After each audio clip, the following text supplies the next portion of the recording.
Hey there, friends, and welcome back to another 3-Minute Thoughts. My name is Derek, and in the next 3 minutes, we're going to start the final book of the Bible, Revelation chapters 1 through 5.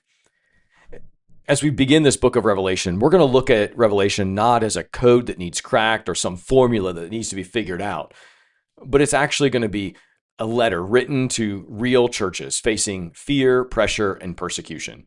Its goal was not to confuse them, but rather to strengthen them. Let's look at chapter 1. The book opens with a vision of Jesus, not as a suffering servant, but as a risen and reigning king. This is the Messiah in full form. John sees Christ clothed in glory, standing among lampstands, which represent the churches of that era. For the original hearers, this was everything. They were small, vulnerable communities, little lamps shining in a very dark world, living under the shadow of Rome. Revelation begins by saying Jesus is not absent. Even though he's risen and ascended, he is still present within his churches. In the greater salvation story, this chapter reminds us that the crucified Christ is now the victorious king, alive, authoritative, and sovereign over history.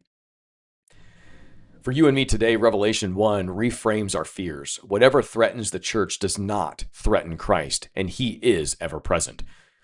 Revelation 2 and 3 act as a bit of a bridge between different scenes in the story. Before the cosmic visions unfold, Jesus speaks directly to his churches. He sees faithfulness, compromise, endurance, and fear. He sees all of it, and he still speaks grace into those situations. He calls for repentance, and he promises his presence. Nothing is hidden from the presence of Christ. This is really important because Revelation is not some idea of escaping the world. It's accountability and encouragement for real discipleship in this real world. As we turn then into chapter 4, the scene is going to shift. John sees the throne room of God and someone seated on it.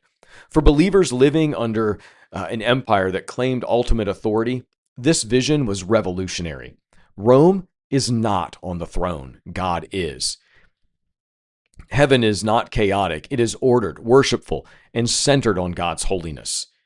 Chapter 5 brings the emotional center of those opening visions, a scroll representing God's plan for judgment and redemption. It cannot be opened because no one is worthy until John sees the Lamb standing as though he's been slain, but he's standing, which means he's victorious.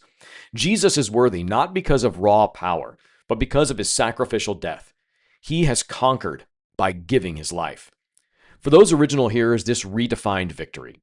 God's kingdom advances not through domination, but through faithful, self-giving love. And for you and me, this is the anchor of our hope. The future belongs to the Lamb who was slain and who now reigns forever. Be well, friends.